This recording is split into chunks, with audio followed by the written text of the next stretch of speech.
Bonjour à tous, j'espère que vous allez bien. Oui, je ne suis pas chez moi, mais si vous regardez bien ma tasse, vous pouvez peut-être deviner où je suis.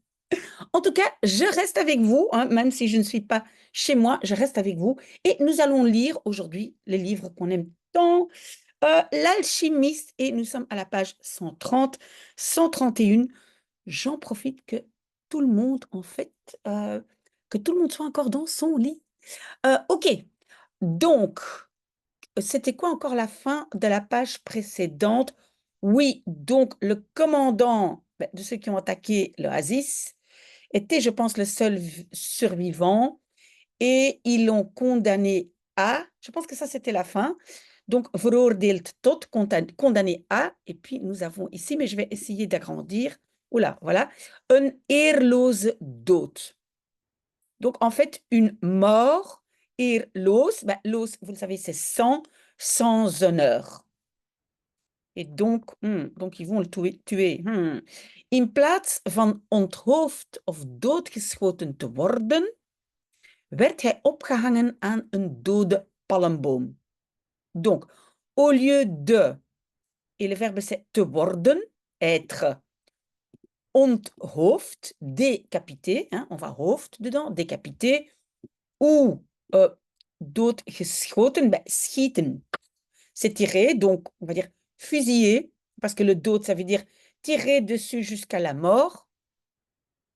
Donc au lieu de tout ça, werd hij opgehangen, il était, construction passive, pendu à un palmier mort, een dode palmboom. Zijn lijk schommelde in de woestijnwind. Donc, son cadavre ou son corps, on peut dire schommelen, c'est balancer dans le vent du désert. D'accord? Het stamhoofd riep de vreemdeling en gaf hem 50 gouden munten. Donc, le chef de tribu appelait, riep, ça vient de roepen, appelait l'étranger et lui donnait, normalement, oui, lui donna. Oui, c'est vrai, on m'a déjà fait cette remarque que normalement je devrais utiliser le passé simple, mais voilà, la raison pourquoi vraiment je traduis mot à mot pour que vous compreniez que, en fait, en néerlandais, gaf est un imparfait. Donc moi, je le traduis par donnait, hein. Donc on n'a pas non plus de subjonctif. Parfois, je l'intègre quand même parce que ça fait un peu bizarre. Mais donc, le français que j'utilise ici n'est pas très, très bon. Vous le savez, ceux qui me suivent le savent. Et donc, lui donnait 50 pièces d'or. Daarna vertelde hij opnieuw het verhaal van Jozef in Egypte en verzocht hem raadsman van de oase te worden. Après, il racontait à nouveau het verhaal, l'histoire de Joseph en Égypte. Et puis le verzocht, ça vient du verbe verzoeken. Ça veut dire demander, mais je dirais que c'est une façon un peu plus officielle de demander. Et donc, lui demandait te worden, de devenir. Ici, ce n'est pas une construction passive, simplement le verbe devenir. Raadsman, homme de conseil, donc conseiller de l'Oasis. J'espère que vous avez suivi jusqu'ici. Oui, je vais peut-être un peu plus lentement parce que la semaine passée, j'ai eu quelques remarques pour dire: «Oh là là, il y a beaucoup de mots difficiles, ralentissez un petit peu s'il vous plaît». Donc voilà, donc je ne veux pas trop vite. Toen de zon helemaal onder was en de eerste sterren aan de hemel verschenen, erg flonkeren deden ze niet, want het was volle maan, begaf de jongen zich naar de zuidrand van de oase. Donc, on a d'abord ici lorsque, c'est la phrase subordonnée avec tout le machin ici. Et puis, ça, c'est la phrase subordonnée. De jongen begaf zich. Même le zich aussi. Donc, zich begeven, c'est se rendre. Oui, et donc, on a bien vu une inversion parce que j'ai commencé par la subordonnée, pas par le sujet principal. OK. Lorsque le soleil était complètement en dessous, mais ça veut dire, en français, on va dire le soleil s'était couché complètement. Mais en néerlandais, on peut dire ondergaan. Hein, ondergaan, c'est se coucher complètement. Et les premières étoiles verschenen, ça vient du verbe verschijnen, apparaître, apparaissaient au ciel, aan de hemel, dans le ciel. Et entre parenthèses, flonkeren, ça veut dire briller erg très fort. Elle ne le faisait pas, car het was volle maan, c'était la pleine lune. Et donc voilà, à ce moment-là, hein, le soleil se couche, le garçon se rendait, zich begeven est le verbe, vers le bord du sud. Vous voyez, rand. Rand, c'est le bord. Je peux aussi dire le bord de ma tasse. De rand, de zuidrand. Ah, mais ici, le D, normalement, devait être ici avec zuid. Hein. Ça, c'est pas bien fait la séparation. C'est le zuidrand, le bord sud de l'oasis. OK? Er stond maar één tent en een paar Arabieren die langskwamen, zeiden dat het daar wemelde van de djinns. Donc, er stond, il s'y trouvait uniquement une tente et un paar, on sait maintenant qu'un paar c'est quelqu'un, hein, c'est pas forcément donc deux, père, non, mais quelques Arabes qui passaient, vient de langskomen, disaient que het wemelde. Il grouillait, hein, wemelen c'est grouiller, hein, beaucoup, beaucoup, beaucoup. Il grouillait là-bas de djinns. Et les djinns, hein, ce sont ces, je sais pas ce que c'est, des fantômes, des monstres du désert. Maar de jongen ging zitten en wachtte. Mais le garçon allait s'asseoir et attendait. Na lange tijd, de maan stond al hoog aan de hemel, kwam de alchimiste opdagen. Donc, après longtemps, hein, un long moment, la lune se trouvait, hein, staan, verbe de position, se trouvait déjà haut dans le ciel. L'alchimiste venait et... Oh, non, opdagen, c'est se pointer. Oui, j'aime bien quand même de mettre comme ça en bleu pour vous indiquer, mais parfois tout mon texte devient bleu, désolé. Donc, il venait se pointer. Se pointer, c'est opdagen, hein, apparaître comme ça en une fois. Hij had 2 dode sperwers over zijn schouder hangen. Et donc, la structure principale, c'est hij had hangen. Il avait pendre, il avait à pendre. C'est un peu... Oui, ce n'est pas un plus que parfait. Hein. C'est il avait à pendre, mais en français, on ne le dit pas comme ça. Donc, il avait là deux éperviers morts par-dessus son épaule. Hier ben ik, zei de jongen. Et ça, c'est bizarre parce qu'en néerlandais, on va dire « je suis ici ». En français, on va dire « je suis là » pour dire « je suis présent ». Je suis là, disait le garçon. Mais vous voyez, en néerlandais, on dit « hier ». Je suis ici. Parce qu'en néerlandais, quand on dit « daar », ça voudrait dire ben, là-bas. Quand on montre là-bas, je suis là-bas. Ou il est là-bas. Pas je suis là-bas. Ok, donc, je suis là, disait le garçon. Je zou hier niet moeten zijn, antwoordde de alchimiste. Donc, la construction, c'est je zou moeten zijn. Tu devrais être, négatif, niet, tu ne devrais pas être ici, répondait l'alchimiste. Of was het soms je eigen legende hierheen te komen?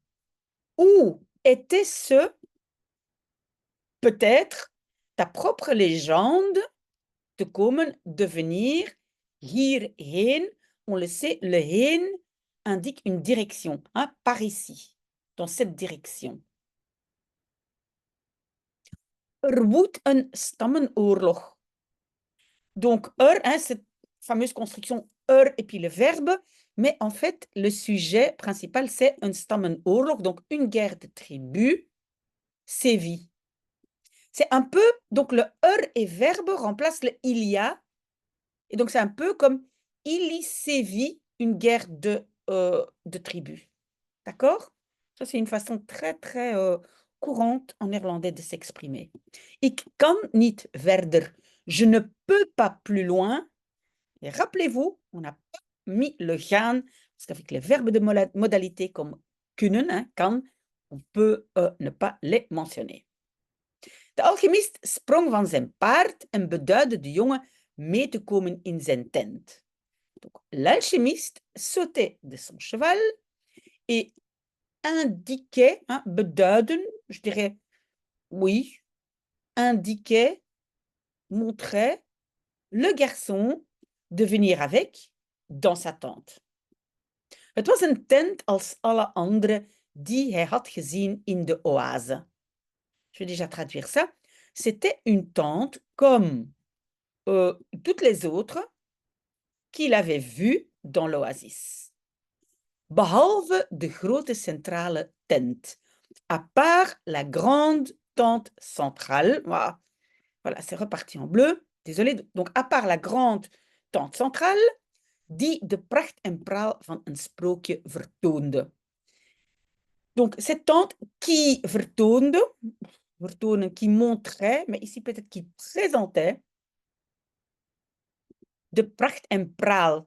Ça, c'était un peu une expression et vous voyez, et deux fois aussi, ça commence par P, pracht en praal, hein, ce sont des figures de style, comme on dit. Donc, qu'est-ce qu'on va dire? La splendeur et le faste van een sprookje, d'un conte de fées, pardon. Donc, vous avez bien suivi, cette tente-ci est comme toutes les autres. Dans l'oasis, à part, évidemment, il y avait une tente qui était magnifique, et donc c'était cette tente centrale. Hij keek rond naar kolven en ovens en... Donc, il regardait autour de lui, naar, mais le naar ici, je ne veux pas dire vers, il regardait vers, mais un peu à la recherche de. Hein, il regardait autour de lui enfin, à la recherche de kolven, hein, ce sont des fioles. Hein, un alchimiste travaille avec des fioles. Et des fours et, ce qu'on va dire ici, la page 131, en apparaten et des appareils. Maar zag niets. Mais il ne voyait rien. Zag, ça vient de zien. Alleen een stapeltje boeken, een kookplaats en tapijten vol geheimzinnige tekeningen. Uniquement un petit tas de livres, une kookplaats, un endroit pour cuisiner, et des tapis remplis de dessins mystérieux. Pardon. Ga zitten, dan zet ik thee, zei de alchimiste. Va t'asseoir, ou assis-toi. Alors je fais du thé, disait l'alchimiste. En eten we samen deze sperbers op. Et mangeons-nous ensemble ces éperviers. Oui. Deux remarques. Donc, c'est opeten. Et pourquoi le op? Parce que op, ça veut dire on mange tout, hein, on les finit, on mange la totalité. Ok, mais maintenant, vous allez peut-être me dire, mais après N, il n'y a pas d'inversion? Non. Normalement, c'est en we eten. Et pourquoi? Alors, on a quand même fait une inversion ici, parce que dans la tête de celui qui écrit, on a encore la suite de dan. Alors, donc, il dit, va t'asseoir, alors je fais du thé, et alors on mange ensemble. D'accord? Et donc, grammaticalement, ici, en fait, c'est, on va dire, la sémantique, donc ce que ça veut dire, prime sur la grammaire. Désolée, mais c'est pas grave si vous ne faites pas d'inversion après N. Ok. De jongen vermoedde dat het dezelfde vogels waren als hij een dag eerder had gezien, maar hij zei niets. Donc le garçon soupçonnait, c'est le verbe vermoeden, il y a deux D, parce qu'il y avait déjà un D dans l'infinitif, et le DE à la fin, c'est pour l'imparfait. Donc le garçon soupçonnait que het waren, voilà, que c'était, donc en néerlandais c'est l'imparfait, les mêmes oiseaux qu'il avait vus een dag eerder, un jour avant. Mais il ne disait rien. De alchemist maakte vuur en al gauw vulde een heerlijke vleesgeur de tent. Donc l'alchimiste faisait du feu et al gauw, ça veut dire déjà rapidement. Le sujet c'est een heerlijke vleesgeur, donc une odeur, peut-être ici on va dire un parfum de viande délicieux. Hein? Een heerlijke geur. Oh. Een heerlijke geur, un parfum délicieux de viande remplissait la tente. Vulde vient de vullen, c'est l'imparfait. Dat was beter dan de lucht van de nargilès. Ça, c'était mieux que l'air des nargilets. C'était les pipes à eau, je pense. Hein? Waarom wilde u mij spreken? Vroeg de jongen. Pourquoi vouliez-vous me parler? Demandait le garçon. Vroeg hij imparfait de vragen. Vanwege de tekens, antwoordde de alchimiste. À cause des signes, répondait l'alchimiste. De wind vertelde mij dat je zou komen. Le vent me racontait que tu viendrais. Conditionnel zou komen. En ik heb hulp nodig. Et j'ai besoin d'aide. Dat ben ik niet. Ça, c'est pas moi. Dat is de andere vreemdeling. De Engelsman. C'est l'autre étranger, l'anglais. Hij was u aan het zoeken. Il était en train de vous chercher. Et donc, vous voyez, en néerlandais, on peut mettre l'accent sur hij. Hij was u aan het zoeken. Mais pour être correct, en français, on ne peut pas dire il était en train de vous chercher. Non. En français, on va dire lui, il était en train de vous chercher. D'accord? J'espère que vous comprenez parce que oui, je me rends compte que la traduction en français n'est pas ce qu'on peut appeler un bon français, mais c'est simplement pour que vous compreniez. D'accord? Si vous n'êtes pas d'accord, dites-le moi. Je suis ouverte à tout. Die moet eerst andere dingen vinden voor hij mij vindt. Donc, die, celui-là, doit d'abord vinden, trouver d'autres choses avant qu'il ne me trouve. Avant qu'il me trouve. Maar hij is op de goede weg. Mais il est sur le bon chemin. Hij kijkt naar de woestijn. Il regarde le désert. Oui, en néerlandais, attention, kijken naar. En ik, et moi. Oui, et on a vu aussi qu'en néerlandais, on dit ik. On dit pas mij, hein, een ik. Wanneer je iets wilt, zweert heel het universum samen om je droom verwezenlijkt te krijgen, zei de alchimist, waarmee hij de woorden van de oude koning herhaalde. Quand tu veux quelque chose, heel het universum, l'univers entier, et puis on a le verbe samenzweren. Samenzweren n'est pas simplement collaborer, c'est plutôt, qu'est-ce qu'on va dire? C'est plutôt comploter, conspirer. Ça peut être aussi collaborer ici, hein? Mais samenzweren, normalement, c'est comploter, complote ou conspire, pour te krijgen, pour arriver à avoir ton rêve réalisé, disait l'alchimiste, waarmee, avec quoi, paroles avec lesquelles, non, avec quoi il répétait, herhaalde, les mots du vieux roi. De jongen begreep het. Le garçon comprenait. Et vous savez, en néerlandais, on doit toujours avoir le het. On ne peut pas juste dire de jongen begreep. Hein? Il le comprenait. Er was weer iemand op zijn pad gekomen om hem naar zijn eigen legende te leiden.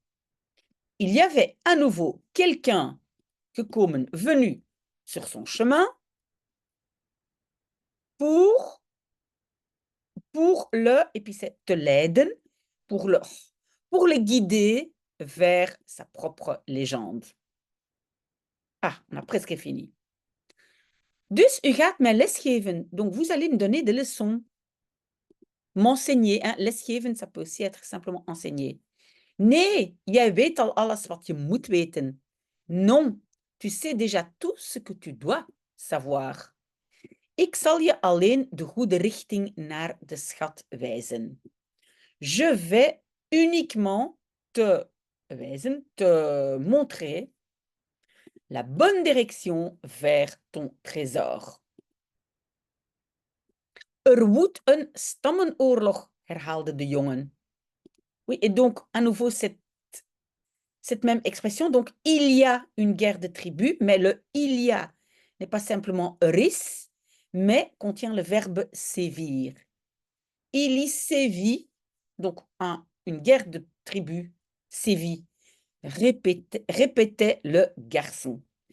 Voilà, nous avons déjà fini. Voilà, moi, je vais voir si je peux prendre le petit déjeuner. Évidemment, j'ai ma tasse toujours avec moi.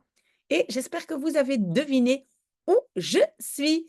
En tout cas, merci d'avoir été là avec moi. J'apprécie vraiment beaucoup, beaucoup. Et je suis sûre que vous sous-estimiez l'effet de la lecture sur toute votre vie, sur la façon de structurer votre cerveau, etc. Bon, voilà, très, très bon samedi et j'espère à demain. J'espère pouvoir faire quelques vidéos quand même demain, même si, un peu limitées peut-être, mais je serai là. Voilà, très bon samedi.